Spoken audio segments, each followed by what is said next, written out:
अस्सलाम वालेकुम, मैं हूं ज़ीशान मलिक और आप देख रहे हैं प्रोग्राम टेबल टॉक। नाज़रीन, ताश के खेल में आपके पास बेहतरीन पत्ते हों, अच्छे पत्ते हों तो उन्हें आखिर तक छुपा कर रखा जाता है और मुनासिब वक्त तक इस्तेमाल नहीं किया जाता। और मद्दे मुकाबिल यही सोचता रहता है कि आपके पास न जाने कौन से पत्ते होंगे। ये दबाव बरकरार रखने का भी एक तरीका होता है। सियासत के खेल में भी ऐसे ही होता है कि अगर आपके पास बेहतरीन पत्ते हैं तो आखिर तक या बेहतरीन वक्त तक उन्हें छुपा कर रखा जाता है और अपनी ऑप्शंस को मुखालिफ या मद्दे मुकाबिल पर आश्कार नहीं किया जाता। पीडीएम की अगर मूवमेंट की बात करें तो हुकूमत पर उन्होंने अपने सारे पत्ते पहले ही शो कर दिए। इस्तीफों का ऑप्शन हो या लॉन्ग मार्च या दीगर तरीका एहतजाज, ये सब कुछ एक एक करके सब बयान कर दिए गए पीडीएम के रहनुमाओं की जानिब से। इसमें पाकिस्तान पीपल्स पार्टी कुछ डिफरेंट लाइन ले रही थी और अब भी ले रही है। बिलावल भुट्टो जरदारी साहब कहते हैं कि तहरीके अदम एतमाद लेकर आएंगे। हालांकि चेयरमैन सेनेट को हटाने के लिए जो तहरीके अदम एतमाद लाई गई थी उसका क्या हाल हुआ ये हम सब जानते हैं और पाकिस्तान मुस्लिम लीग नवाज ने तो उसका इजहार भी कर दिया। अब मौलाना फजलुर रहमान साहब हों या मरियम नवाज शरीफ साहिबा हों या दीगर क़यादत जो है वो ये कहती है कि लॉन्ग मार्च भी एक ऑप्शन है और तहरीक अदम एतमाद पर अभी फिलहाल जब कोई इजलास होगा उसमें बात होगी तो गौर कर लिया जाएगा।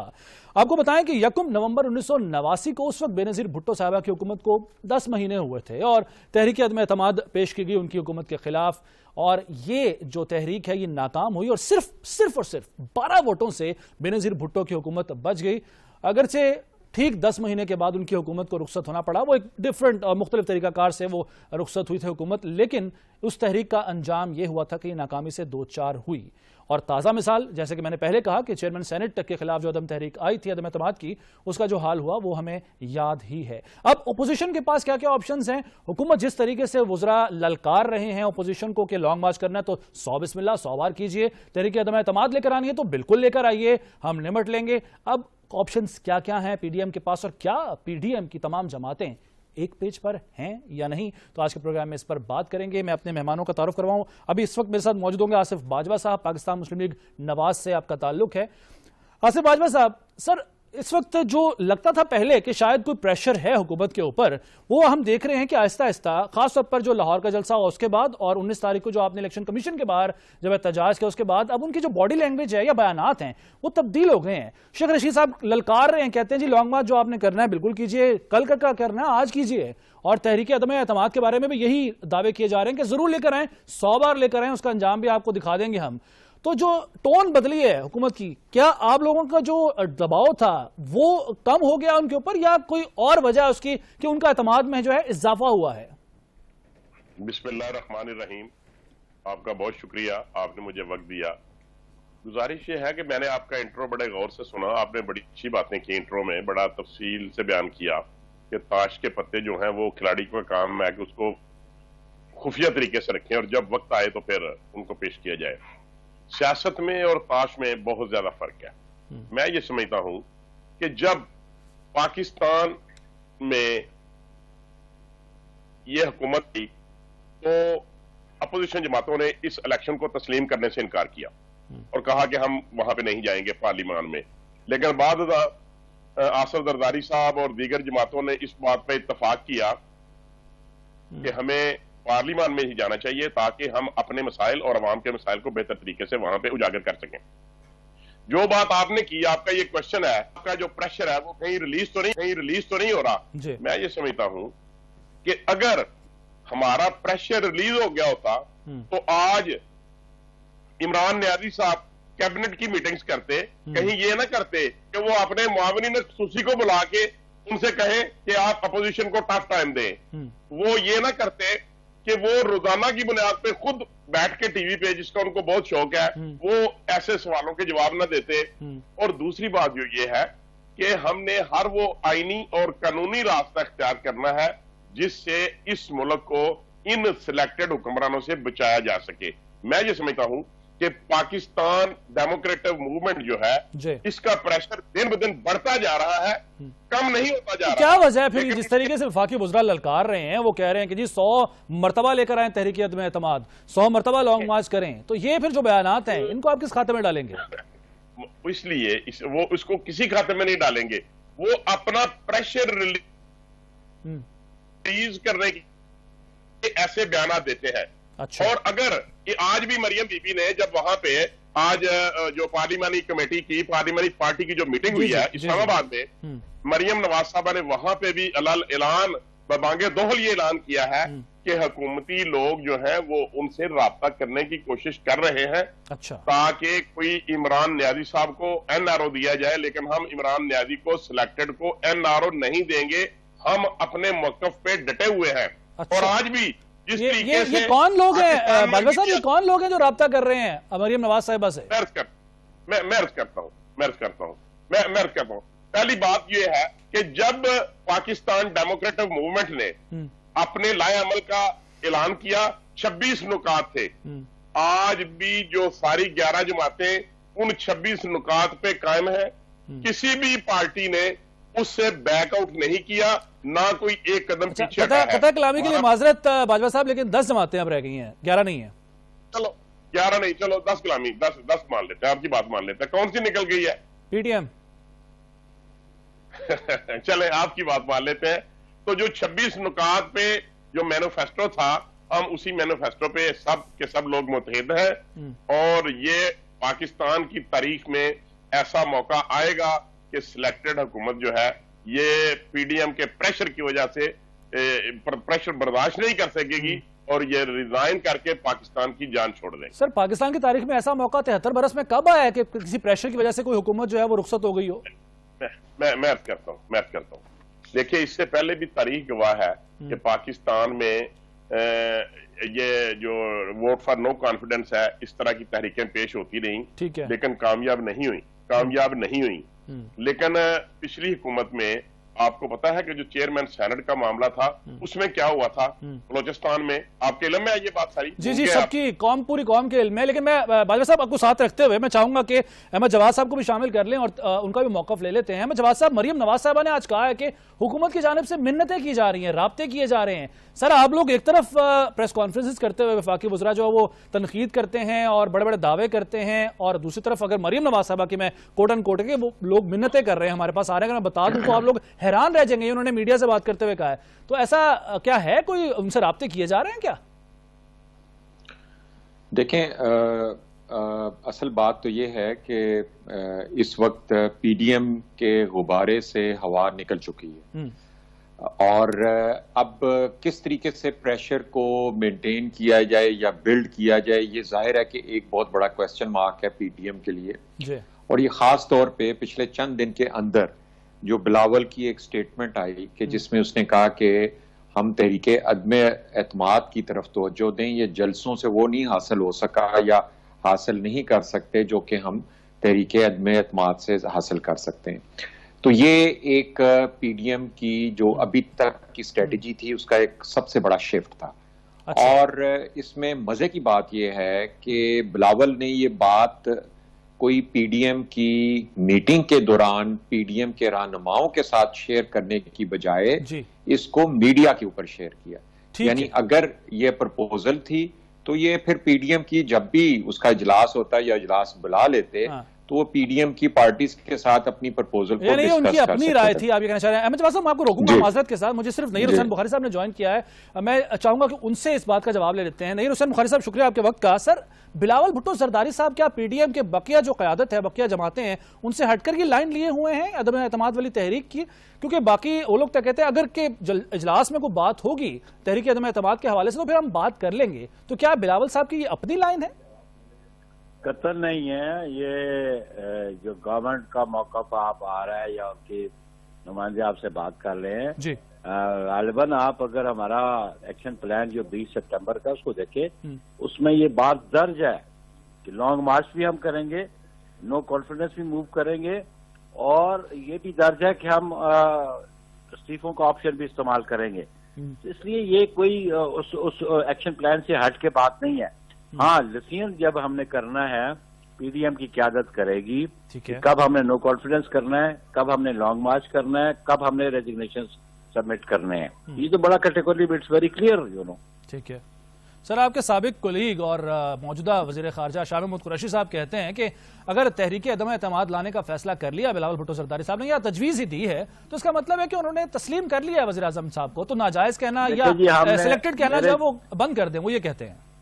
मेरे चेयरमैन ने डे 1 कहा था सिलेक्टेड वज़ीर आज़म, जिस पे सिलेक्टेड वज़ीर आज़म ने खुद थम्पिंग की, जिसको समझ नहीं आई कि सिलेक्टेड में और इलेक्टेड में फर्क क्या है। मेरी बात समझिए, आज भी हमारा मौक़िफ़ सिलेक्टेड का है, लेकिन क्योंकि वो मुसल्लत कर दिए गए हैं, किसी भी तरीके से मुसल्लत किए गए हैं, और हम उन जो मुसल्लत हुए हैं हम उनसे निजात चाहने के लिए हम तमाम ऑप्शन यूज करेंगे, चाहे वो नो कॉन्फिडेंस का ऑप्शन है, चाहे वो लॉन्ग मार्च का ऑप्शन है, चाहे वो रेजिग्नेशन का ऑप्शन है। हम तमाम ऑप्शन हमारी कार्ड्स पे है और वो हम यूटिलाइज करेंगे उनको।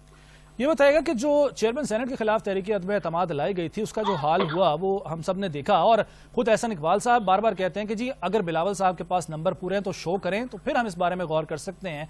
आपको उस तहरीक अदम-ए-एतमाद का अंजाम देखते हुए आपको अभी भी कोई उम्मीद है कि जाहिर है ये भी हुकूमत वही चल रही, तसलसल तो उसी हुकूमत का है, तो इस तरीके से इस हुकूमत को रुखसत किया जा सकता है या वज़ीर-ए-आज़म साहब को असम्बली में रुखसत किया जा सकता है?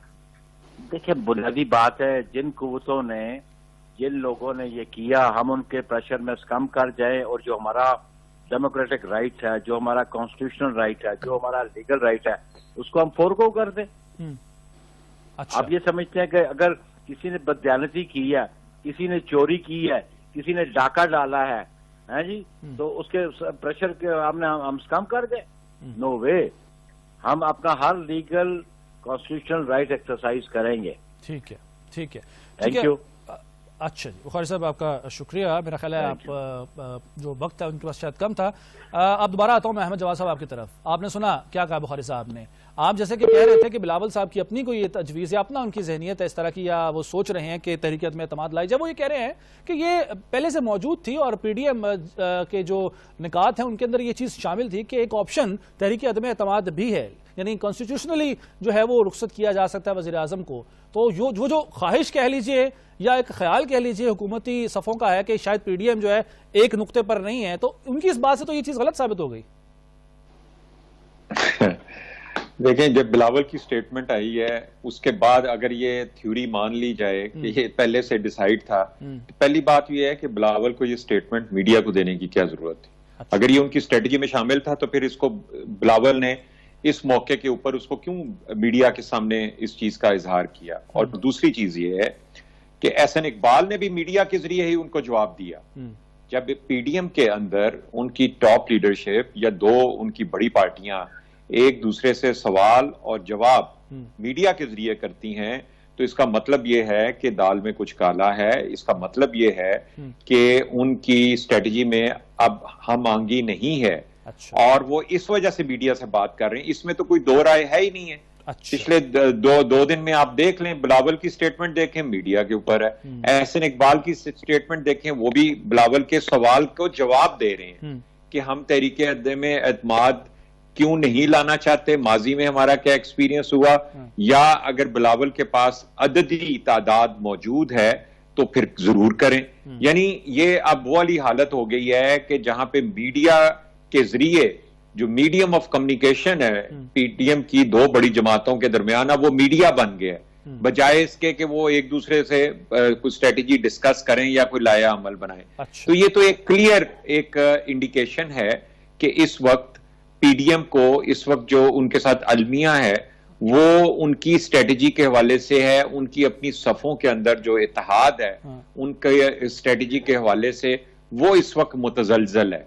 अच्छा। और मुख्तलिफ वैसे ये आपको क्या लगता है कि ये इत्तेहाद क्यों मुतजलजल है? क्या वो बुनियादी निकात है कि जहां पर आकर ये जमातें जो वो एक पेज पर नहीं है या एक नुक्ते पर मुत्तफिक नहीं है? आपको क्या लगता है?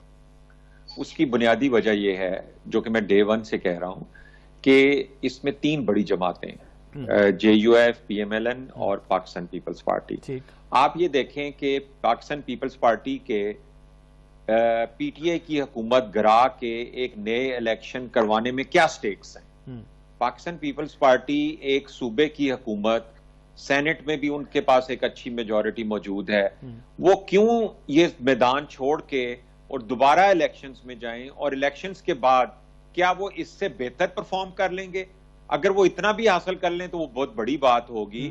और अगर उन्होंने ये सारी एक्सरसाइज इसलिए करनी है कि जहां पे वो आज खड़े हैं, इस सारी एक्सरसाइज के बाद वो दोबारा वहां पे आके खड़े हो जाएं, तो इसका मतलब ये है कि पाकिस्तान पीपल्स पार्टी के स्टेक्स नहीं हैं इस स्ट्रेटेजी के अंदर के जहां पे PTI की हुकूमत को रिमूव किया जाए।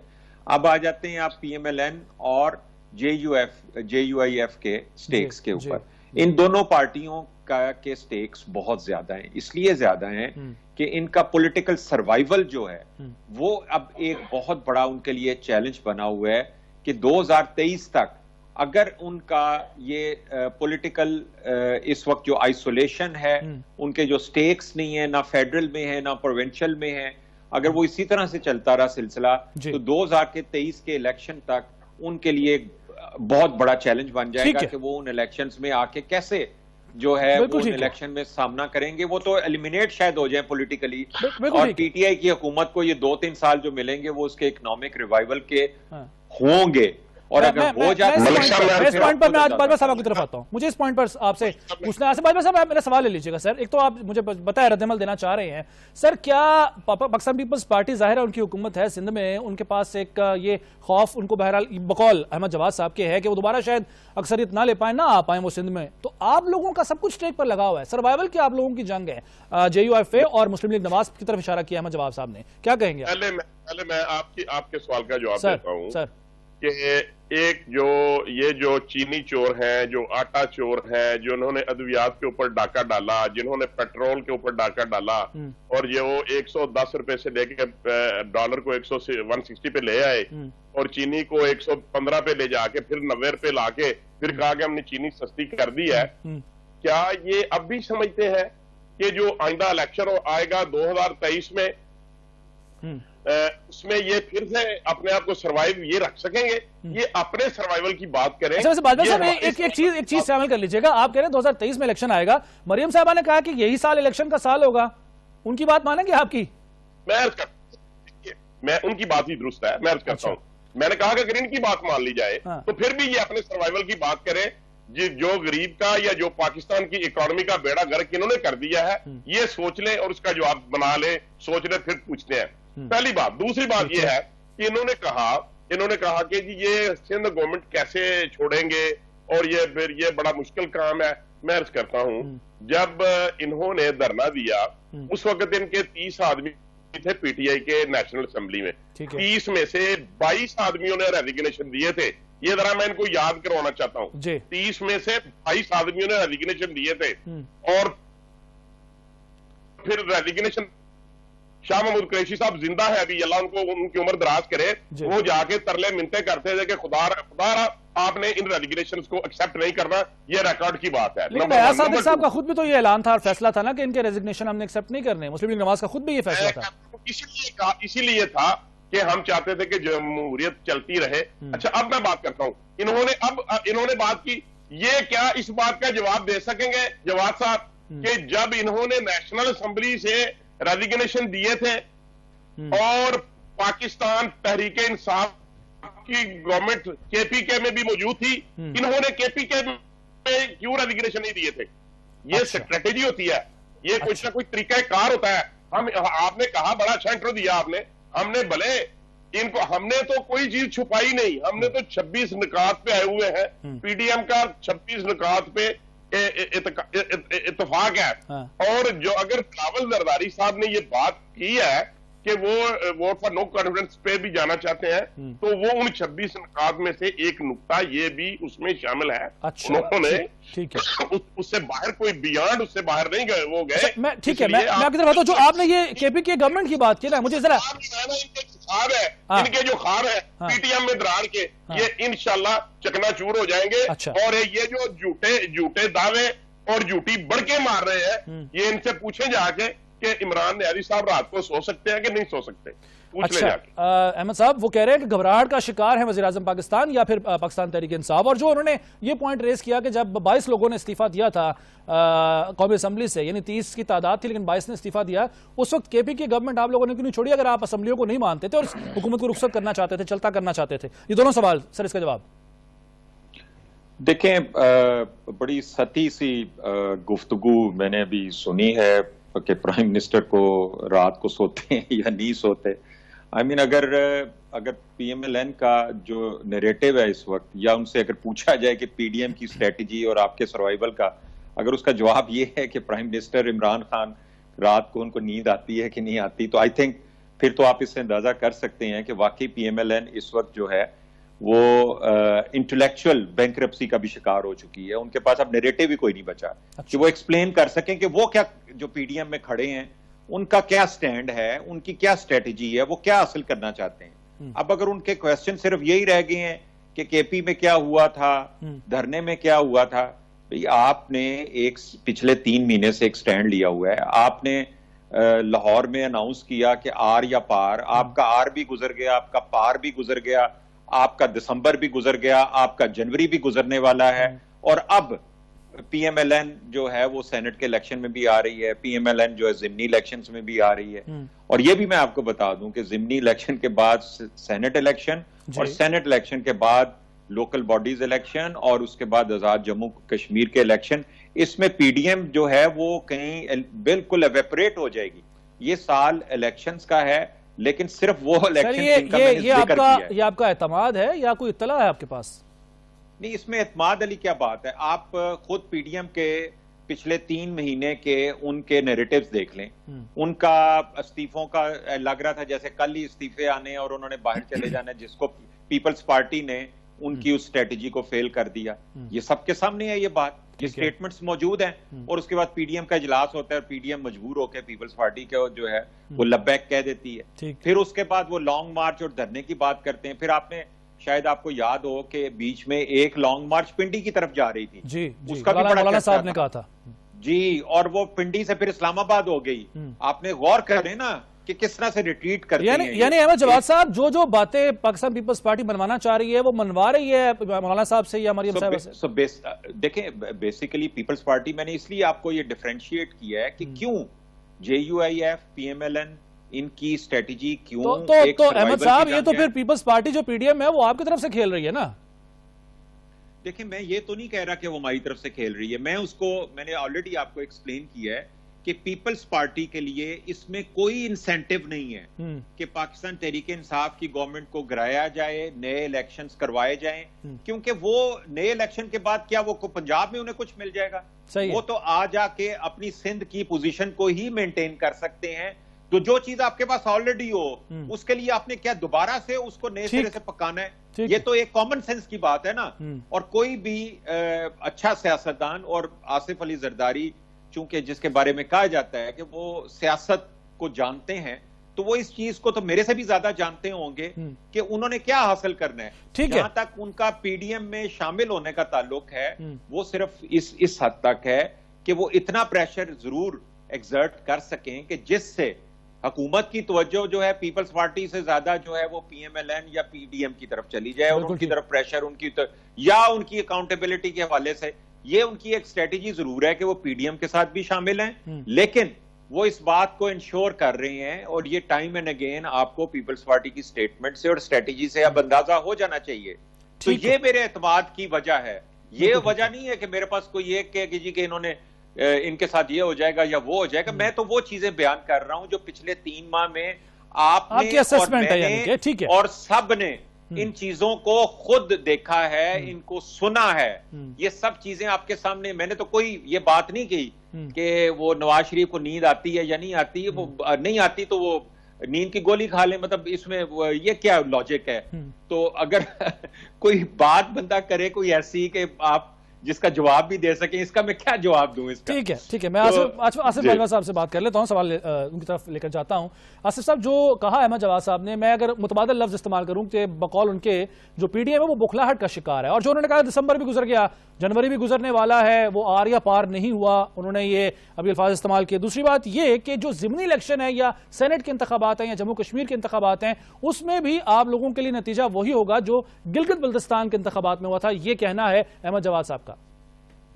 हाँ, देखिए, पहली बात यह है कि ये जो ज़िमनी इलेक्शन है ये इंशाल्लाह 19 फरवरी को होने जा रहे हैं। इसका भी रिजल्ट आपको पता चल जाएगा। ये जो पहले NA75 है, ये तहसील डस्का और डिस्ट्रिक्ट सियालकोट की है, और यहाँ से सैयद इफ्तारुल हसन अल-मरूफ ज़ाहिरी शाह साहब हैं, वो वफात पा गए, और ये पाकिस्तान मुस्लिम लीग नून की सीट थी। और दूसरी सीट जो है पीपी की वजीराबाद से, डिस्ट्रिक्ट गुजरांवाला से, वहां पे शौकत मंजूर चीमा साहब वफात पा गए, वो भी पीएमएलएन की थी। अच्छा, अभी आपके सामने 19 फरवरी का जो रिजल्ट है, ये इंतजार कर लें, आपको पता चल जाएगा कि ये कहां पे खड़े हैं। हमने किस तरीके से ये इलेक्शन करवा रहे हैं और जो जो तरीके ये हथकंडे इस्तेमाल किए जा रहे हैं, वो भी सारा का सारा मीडिया। अच्छा, ये जो दोनों नशिस्तें आपने गिनवाई हैं, ये मुस्लिम लीग नवाज की थी, तो क्या पाकिस्तान पीपल्स पार्टी इस इलेक्शन में, इस मुहिम में आप लोगों के साथ ताउन कर रही है मुस्लिम लीग नवाज के साथ? जाहिर है आपकी नशिस्तें थी तो उनको तो साथ देना चाहिए आपका।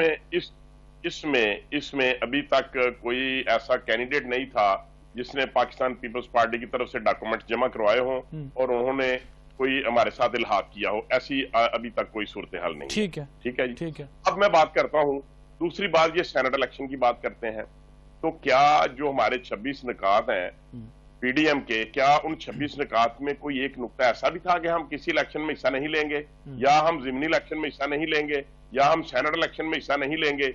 इसके बाद हमने ये भी कभी नहीं कहा कि हम जो बल्दियाती इंतखाबात होने जा रहे हैं वहां उसमें भी हिस्सा नहीं लेंगे, या आजाद कश्मीर में जो इलेक्शन होने जा रहे हैं उसमें भी हिस्सा नहीं लेंगे। हमने तो कोई ऐसी बात नहीं की। लेकिन सर सारा जोर तो इस्तीफों पर था ना, मरियम साहिबा बार बार कहती रही कि इस्तीफे दे देंगे हम, तो जाहिर है ये तो इसी चीज का इशारा है। मेरी बात सुन ले सर, ये एक स्ट्रेटेजी है कि हमने पहले जलसों की बात की, फिर रैलियों की बात की, उसके बाद हमने लॉन्ग मार्च की तरफ आना है, और जो क्या किसी पाकिस्तान पीडीएम की जो जमातें हैं, क्या किसी जमात के सरबराह ने ये कहीं पे कहा है कि हम इस्तीफे नहीं देंगे? ये तो इनकी प्रिजम्पशन है ना। ये रोजाना की बुनियाद पे कभी शेख रशीद साहब या अहमद जवाद साहब या कोई दूसरे साथी ये कहते हैं कि ये इस्तीफे नहीं देंगे, ये इस्तीफे नहीं देंगे। भाई हमने कब कहा था कि हम 31 जनवरी को इस्तीफे देंगे, या हमने कब कहा था कि हम 31 दिसंबर को इस्तीफे देंगे, और हमने उससे बैकआउट किया? हमने तो कोई डेडलाइन नहीं दी थी इस्तीफे देने की। अब जब वक्त, आज भी मरियम बीबी ने ये कहा कि जब मुनासिब वक्त आएगा और जब पीडीएम की क़यादत ये फैसला करेगी कि कहां और किस वक्त इस्तीफे देने हैं। लेकिन सर जिस तरह से पार्टियों के अंदर डेडलाइन दे दी गई थी कि तमाम जो मेंबरान हैं वो इस्तीफे दे दें, उससे तो यही लग रहा था कि बस अब इस्तीफे असेंबलियों में आए। सर बात सुन ले, ये प्रिजम्पशन है ना, आप कुछ भी प्रिज्यूम कर सकते हैं। ये क्या कोई ये कह सकते हैं कि पाकिस्तान मुस्लिम लीग नून के एमपीएस और एमएनएस या पाकिस्तान पीपल्स पार्टी के एमपीएस या एमएनएस किसी ने खड़े होकर ये कहा हो कि भाई मैंने रेजिग्नेशन नहीं देना, मैंने इस्तीफा नहीं देना? लेकिन जो दो इस्तीफे व्हाट्सएप के जरिए पहुंच गए थे स्पीकर साहब के पास, उसमें तो उन्होंने मेरी बात सुनते हैं, ये देखिए एक्सप्लॉयटेशन की बात नहीं है। जो व्हाट्सएप देखें, उन्होंने कहा कि हमने अपनी जमात के जो लीडर हैं, अपनी क़यादत है, उनको रेजिग्नेशन दिए हैं। अच्छा। हमने कौमी असेंबली के स्पीकर साहब को सबमिट नहीं किए। अच्छा। हमारी क़यादत का फैसला है, जब वो चाहे वो वहां पे सबमिट कर देंगे। और मैं इंशाल्लाह यकीनन चैलेंज के साथ ये बात करता हूं कि पाकिस्तान मुस्लिम लीग नून का या पाकिस्तान पीपल्स पार्टी के या जमीयत उलमा इस्लाम फे का कोई भी एक रुकन ऐसा नहीं होगा जो इससे बैकआउट करे, जिन्होंने इस्तीफे दिए हैं। ये दावा आप पाकिस्तान पीपल्स पार्टी के लिए भी कर रहे हैं, ये चैलेंज आप पीपल्स पार्टी के लिए भी कर रहे हैं? सबके लिए एक ही फैसला होगा। और ये जो रोजाना की बुनियाद पे हमें धमकियां लगाते हैं, ये जो बढ़के मारते हैं, वक्त आएगा कि ये इनके गुब्बारे से हवा निकलेगी। अच्छा अहमद जवाद साहब, सर आप लोगों को गलत फहमी हुई थी, वो तो सिर्फ स्ट्रेटेजी थी Muslim League Nawaz Peoples Party Jamiat Ulema Islam फे की, आप लोगों ने समझ लिया था कि वाकई इस्तीफे देने वाले, वो स्ट्रेटेजी थी। आप लोगों को ऐसा क्यों लगा कि जो ये बातें कर रहे हैं वो फौरन वो कर देंगे, इस्तीफे फौरन दे देंगे या लॉन्ग मार्च फौरन कर देंगे? देखें, इसमें मेरा तो ख्याल है कि अगर मेरे से पूछने की बजाय जो तकरीरें होती रही हैं, चाहे लाहौर में होती रही हैं या मुख्तलिफ शहरों के अंदर पीडीएम की लीडरशिप की, आप उसको बिल्कुल रिकॉल कर सकते हैं कि उन तकरीरों में तो इस्तीफों का जिक्र इसी पॉइंट ऑफ व्यू से किया जाता था कि उसके बाद फिर हुकूमत चलाना नामुमकिन हो जाएगा और सेनेट के इलेक्शन नहीं हो सकते। उन तकरीरों के अंदर ये जिक्र था। जब उनसे ये सवाल किया जाता था कि अगर आप इस्तीफे दे देंगे उसके बावजूद सेनेट के इलेक्शन हो जाएंगे, तो मरियम नवाज साहबा ने ये बयान दिया था कि हमने कुछ चूड़ियां तो नहीं पहनी हुई कि इस्तीफे दे के हम घर बैठ जाएंगे। यानी कहने का मकसद ये था कि हम इस्तीफे भी देंगे और इस चीज को भी, जिसमें पीटीआई की तरफ से एक ये भी स्टांस आया था कि जितने इस्तीफे दिए जाएंगे उन पे जिमनी इलेक्शन करा दिए जाएंगे। तो उन्होंने कहा था कि हम कैसे ये जिमनी इलेक्शन होंगे ये हम देखेंगे। तो कहने का मकसद ये है कि उन तकरीरों को अगर आप रिकॉल करें तो उस तकरीरों के अंदर आपको हर जिस शहर में भी उन्होंने तकरीरें की उसके बाद ऐसा ही महसूस होता था कि जैसे कि अगला जो इनका जलसा है उसके बाद शायद हुकूमत खत्म हो जाएगी। आप उनकी तकरीरों के क्लिप्स निकाल, लेकिन वो ये कहते हैं ना जी कि उन्होंने तो हुकूमत को उलझाए रखा ना अपनी इस तरह की स्टेटमेंट से, इस तरह के बयानात से, और हुकूमत यही सोचती रही कि हाँ जी अब इस्तीफे आ जाएंगे, हुकूमत को उलझाए रखा। हम for the time being assume कर लेते हैं कि इन्होंने हुकूमत को उलझाए रखा, और अगर यही इनका मकसद है तो ये उलझाए रखें हुकूमत को। लेकिन क्या हुकूमत को इससे किसी किस्म का फर्क पड़ा? इसी टाइम पीरियड के दौरान गिलगित बल्तिस्तान के इलेक्शन हुए, आपके सामने वो इलेक्शन हुए, कामयाबी से हुए, गिलगित बल्तिस्तान में पीटीआई की हुकूमत आ गई। इसी के दौरान कोरोना के हवाले से क्या हुकूमत की स्ट्रेटेजी पे कोई फर्क पड़ा? क्या इकोनॉमिक रिवाइवल या मेगा प्रोजेक्ट्स के हवाले से या इकोनॉमिक इंडिकेटर्स के हवाले से कोई फर्क पड़ा? हुकूमत तो एक बड़े सुकून से अपनी तमाम जो उसकी स्ट्रेटेजी है इकोनॉमिक रिवाइवल के लिए वो उसके ऊपर गामजन है। आपको हर रोज एक अच्छी खुशखबरी मिलती है, चाहे वो कोई रावलपिंडी रिंग रोड का इफ्तिताह हो, चाहे रावी अर्बन फ्रंट का प्रोजेक्ट हो, या कोई डैम्स के हवाले से हो, या कोई सी पैक की रोड्स के हवाले से हो, या स्टॉक एक्सचेंज का 46,000 इंडेक्स क्रॉस करना हो, या रुपया पिछले 6-7 महीने से मुसलसल स्टेबल होने के बाद नीचे की तरफ आना शुरू कर जाए, या फॉरेन रेमिटेंस जो है वो $2 बिलियन से मुसलसल 7वें महीने में दाखिल हों और वो पाकिस्तान की तारीख का एक रिकॉर्ड बन जाए, या फैसलाबाद और सियालकोट के मैन्युफैक्चरर या इंडस्ट्रियलिस्ट और एक्सपोर्टर्स कहें कि हमारे पास अगले 6 महीने के लिए हमारे पास कैपेसिटी कोई नहीं है कि हम मजीद माजरत के साथ सर मैं आम आदमी की बात करूंगा। इसके सब के बावजूद सर चीनी की कीमत कंट्रोल में नहीं आ रही, पेट्रोल की कीमत में 2 दफा इजाफा हो चुका है 9.5 में, और बिजली की कीमत में भी 2 दफा इजाफा हो चुका है। ये सब चीजें भी तो सर हकीकत है ना? जी बिल्कुल, आप दुरुस्त फरमाया आपने। इसमें मैं आपको ये कह सकता हूं कि पिछले 2-3 महीने के अंदर स्टेट बैंक की आ चुकी हुई है रिपोर्ट, जिसमें फूड इन्फ्लेशन में अब कमी, अब उसका ग्राफ आहिस्ता आहिस्ता नीचे आना शुरू हो गया। और मूडीज की जो पाकिस्तान के ऊपर अब जो उन्होंने रिपोर्ट दी है उसमें पाकिस्तान का जीडीपी ग्रोथ जो है 1.4% इस साल के लिए उन्होंने अनाउंस किया है, डिक्लेयर किया है, और नेक्स्ट ईयर 4.5% जीडीपी ग्रोथ की बात की है। देखिए ये सारे इंडिकेटर्स, अच्छा जो बात है ना एक आम आदमी तक असरात को पहुंचना या एक ट्रिकल डाउन इफेक्ट, देखिए जब आपकी इकोनॉमी वो इस हद तक तबाह हो चुकी हो कि आप एक बैंकरप्सी की सिचुएशन में हो, तो पहला काम तो ये होता है कि आपने मुल्क को उस इकोनॉमिक डिजास्टर से निकालना है। अच्छा। आपके इकोनॉमिक इंडिकेटर्स जब बेहतर होंगे तो उसमें कुछ वक्त जरूर लगेगा कि आम आदमी तक उसके समरात पहुंचना शुरू हो जाएंगे। और मैं ये समझता हूं 2021 का जो साल है वो बेसिकली उस इकोनॉमिक रिवाइवल और उस टेक ऑफ के बाद उस इकोनॉमी के सम्राट का आम आदमी तक पहुंचने का साल है। अच्छा आसिफ बाजवा साहब, आप लोगों की जो हिकमत अमली थी उसका कोई असर तो हुकूमत पर हुआ नहीं, और जैसे गिनवाया है अभी अहमद जवाद साहब ने कि सारे इशारे जो हैं वो मुस्बत पेशरफ्त शो कर रहे हैं, और ये तो अवाम को मुतमईन कर देंगे, मईशत बेहतर कर देंगे, तो आप लोग तो इसी तरह रह जाएंगे फिर। मैं अर्ज करता हूं ये पता नहीं कौन से इशारे हैं जो सिर्फ पीटीआई के लोगों को ही नजर आते हैं, जनरल पब्लिक को तो कोई ऐसे इशारे नजर नहीं आ रहे। और 6.5 से जो इकॉनमी है ये माइनस पे चली गई है। और ये जो बात करते हैं ना ये बरामदात की बात, ये है कि ये मुझे ये बताएं कि जो फॉरेन रेमिटेंस की बात करते हैं, अगर कोई चीज 2018 में $1 की थी, आज उसकी कीमत $2 है, इसका मतलब है अल्टीमेटली वो प्राइस तो डबल हो गई। ये उसकी बात करते हैं फॉरेन रेमिटेंस की, ये कहते हैं। और ये मुझे बताएं कि कौन सी नई पॉलिसी इन्होंने दी, कौन से नए रिबेट दिए, कौन से नए सियालकोट के जो एक्सपोर्टर्स हैं उनको, मेरा ताल्लुक भी सियालकोट से है, मैं यहाँ का रहने वाला हूँ, मुझे तमाम बातों का इल्म है। ये पता नहीं कौन से इशारे हैं जो सारा दिन बैठ के ये टीवी पे इनके और ये भी और इमरान न्याजी साहब और तो सारे जो फैसलाबाद की वो टेक्सटाइल का हवाला देते हैं कि वहां पर उनको वर्कर्स नहीं मिल रहे हैं टेक्सटाइल इंडस्ट्री को। हमारे इशारे बेहतर है। आप देखें पेट्रोल की कीमतें देखें, ये 28 माह में इन्होंने 20 मरतबा बिजली की प्राइस बढ़ाई है 20 सर मरतबा। आसिफ वाजा साहब, सर एक सेकंड, बिजली की कीमतों के बारे में वो कहते हैं कि आप लोग जो मुआहदे करके गए हुए हैं, लॉन्ग टर्म मुआहदे, उनका खमियाजा भुगतना पड़ रहा है और बिजली की कीमतें बढ़ानी पड़ती है और हम लोग कम बढ़ाते हैं, ये कहती है पाकिस्तान तहरीक इंसाफ। मैं अर्ज करता हूँ, सारी बैंकरप्सी की बात ये थी कि उस वक्त हमारी इकोनॉमी जो है वो माइनस गई होती, जब 6.5 थी तो जीडीपी रेट ग्रोथ रेट, तो उस वक्त ये कहते हैं कि अच्छा, अब ये कहते हैं कि हमारी 22 साल मेहनत है। इमरान न्याजी साहब कोई शौकत अजीज नहीं है, ना वो मोइन कुरैशी है कि उनको इंपोर्ट किया गया है। वो कहता है मेरी 22 साल की मेहनत है।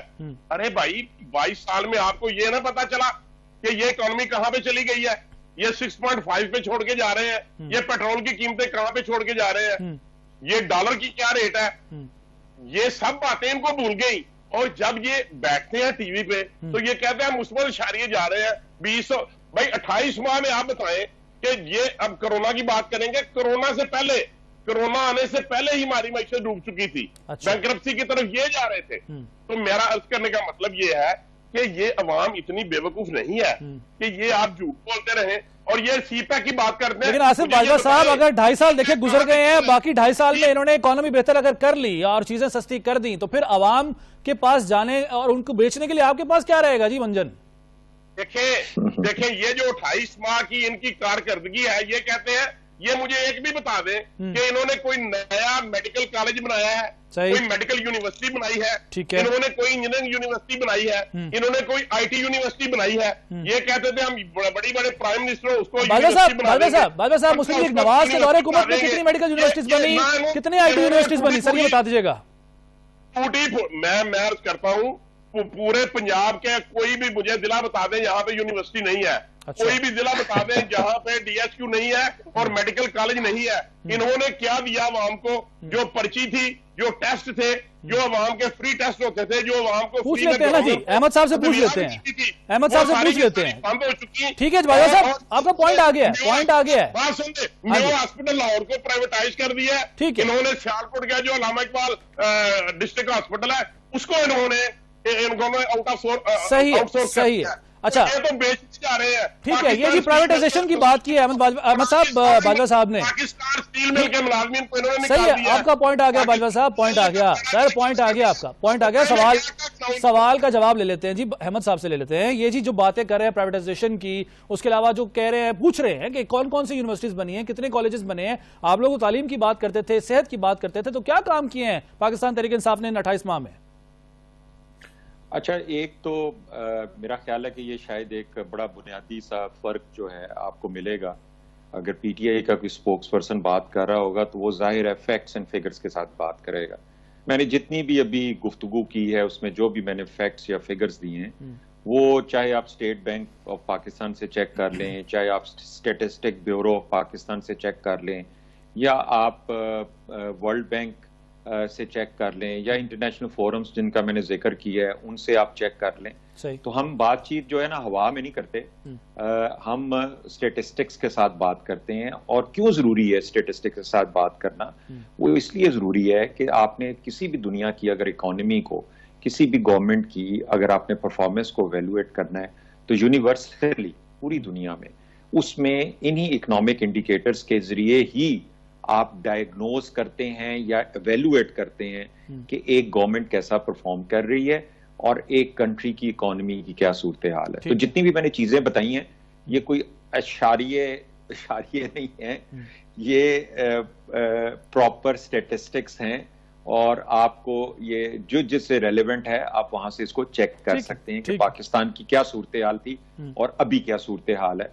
और ये जो मैं आपको $2 बिलियन प्लस कह रहा हूं, ये पाकिस्तान की तारीख में पहली दफा हुआ है। अच्छा, जो मंसूबों का सवाल किया है, मेडिकल कॉलेजेस, यूनिवर्सिटीज वगैरह वगैरह वगैरह, इसका जी मैं आपको सिर्फ पंजाब के अंदर कल डॉक्टर यास्मीन राशिद का ये स्टेटमेंट आया हुआ था कि तकरीबन कोई 35,000 के करीब डॉक्टर्स और नर्सेज की जो खाली पोस्ट सिर्फ पंजाब के अंदर उनको फिल किया गया सिर्फ 2-2.5 साल में। आप इससे अंदाजा सिर्फ ये करें कि अगर कहीं पे अगर कोई बेसिक हेल्थ यूनिट है या कहीं पे कोई हॉस्पिटल है, अगर वहां पे अमला नहीं है तो वो तो एक बिल्डिंग है ना।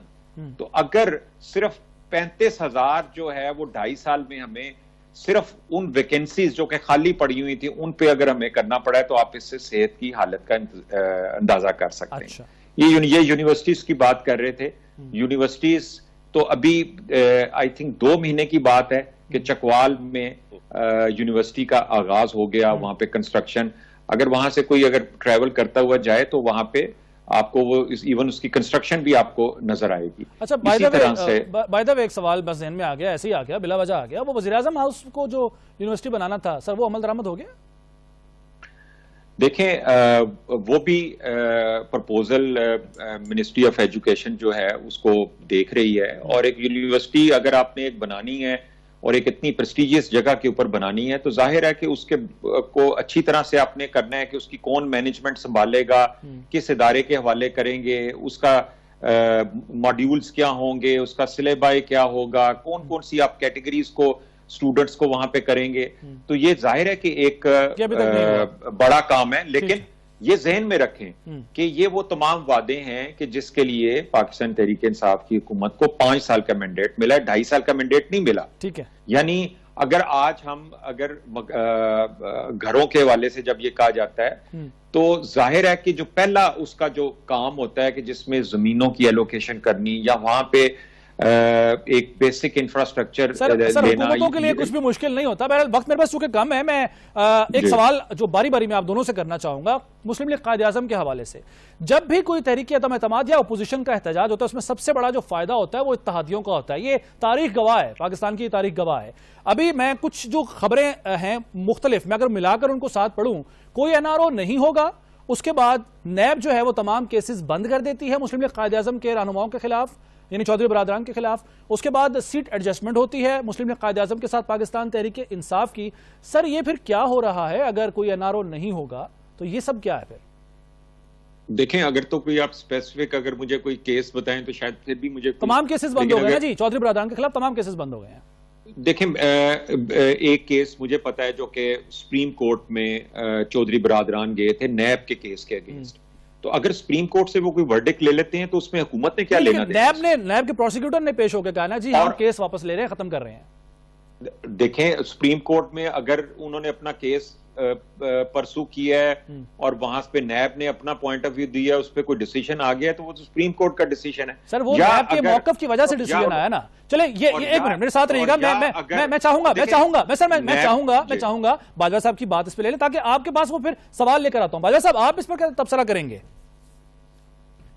देखिए, ये जो बात कर रहे हैं ना, ये गोलमोल बात कर रहे हैं, इनके इल्म में है ये बात कि ये सुप्रीम कोर्ट का कोई वर्डिक्ट नहीं। ने वहां पे स्टेटमेंट दी है कि हमने इनके चौधरी बरादरान के खिलाफ जितनी इंक्वायरी थी वो हमने चैप्टर क्लोज कर दिया और सुप्रीम कोर्ट का कोई वर्डिक्ट नहीं है। ये तो बड़ी कैटेगोरिकली उनकी स्टेटमेंट है। ठीक है सर, आप कह रहे थे लॉजिक्स पर और फैक्ट्स पर बात करते हैं अहमद साहब, तो वो कह रहे हैं ना, बता भी रहे हैं कि कोई सुप्रीम कोर्ट का वर्डिक्ट नहीं है, खुद उन्होंने ये पेश होकर प्रोसिक्यूटर ने ये बयान दिया था। मैं तो सुप्रीम कोर्ट का ही रेफरेंस दे रहा हूं। अच्छा। कि जहां पे ये केस प्रेजेंट किया गया वो इसको एज ए पिटिशनर वहां पे गए हुए हैं। इसके ऊपर क्या फाइनल वर्डिक्ट है मेरे पास नहीं है ये इंफॉर्मेशन, लेकिन ये है कि वो सुप्रीम कोर्ट में मौजूद है अपने केस के हवाले से, वो उसको परसू कर रहे हैं, उनका हक है। उसी तरह से जैसे पीएमएलएन के लीडरशिप जो है वो कभी लाहौर हाई कोर्ट में जाती है, कभी इस्लामाबाद हाई कोर्ट में जाती है, कभी सुप्रीम कोर्ट में जाती है। तो उसकी ये हम कैसे इंटरप्रिटेशन कर लें कि अच्छा चले वक्त बहुत कम है। अहमद साहब, वज़ीर-ए-आज़म साहब ने अरकान असेंबली से बराह रास्त राब्ते शुरू किए हैं, मुलाकातें की हैं। ये जो तहरीक अदम एतमाद की जो तजवीज़ है, क्या इसके पेश नजर ये सब राब्ते हो रहे हैं? देखें, अपने मेंबरान के साथ प्राइम मिनिस्टर को बिल्कुल राब्ते करने होते हैं, और खास तौर पे जैसे कि अब इसके साथ कोई ताल्लुक नहीं है। ठीक है, बाजवा साहब आपके फाइनल वर्ड्स हैं। जी जाहिर है वो उसके लिए राब्ते होते हैं। ठीक है बाजवा साहब, लास्ट वर्ड्स आप क्या कहेंगे? जी मैं उस बात को फिर नहीं दोहराऊंगा। अच्छा, तो लेकिन मैं उसको दूसरे अल्फाज में कहता हूं कि बिल्कुल ये पीडीएम की तहरीक के प्रेशर ही की वजह से ये इन्होंने काम शुरू किया है मुलाकातों का। इससे पहले कभी कोई इन्होंने इस तरह की मुलाकात नहीं की, बल्कि बदनसीबी की बात यह है कि जब कोई इनका मतलब आज टीवी पे खबर चल रही थी कि वफाकी वजीर साइंस एंड टेक्नोलॉजी, सही, यानी आपका प्रेशर जो है वो कामयाब होगा दूसरे अल्फाज में। ठीक है, आज आसिफ बाजवा साहब बहुत बहुत शुक्रिया, अहमद जवाद साहब आपको बहुत शुक्रिया। प्रोग्राम का वक्त खत्म हो गया नाज़रीन, कल आपसे दोबारा मुलाकात होगी। अल्लाह हाफिज। हैं।